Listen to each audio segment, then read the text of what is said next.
थोड़ा सुनाइए।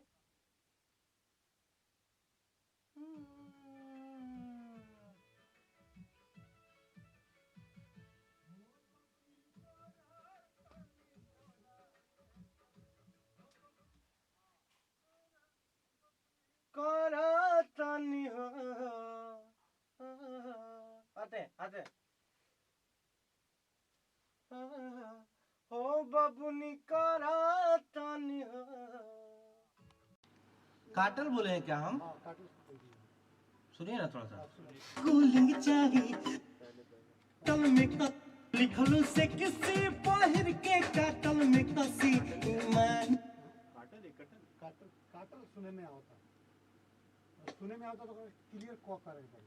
आइए सुन के देखिए एक बार। आई लिखलू लेते आया कहानी कल हमारा संग नादानी रख जौन थोड़ा सा जो आ रहा है ना खाएंगे निकलो से किसी पहर के मेरे ईमान में तो खोट लगता दादा ताको थोड़ा जरा खोट लगता। ओके हाँ एकदम शॉर्ट हो जा रहा है।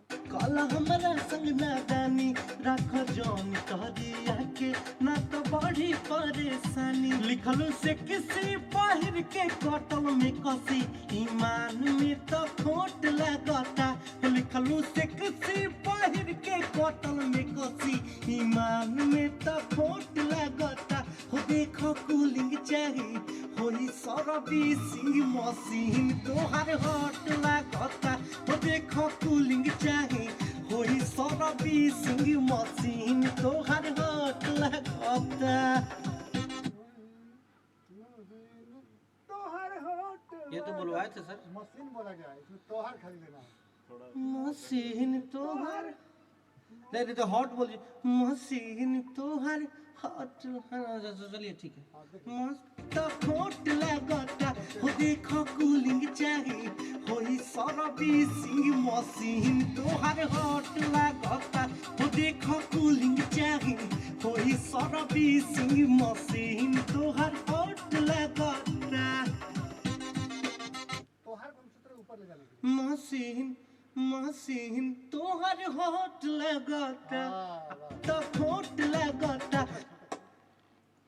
होई सरबी सिंह मशीन तोहर हॉट लगता।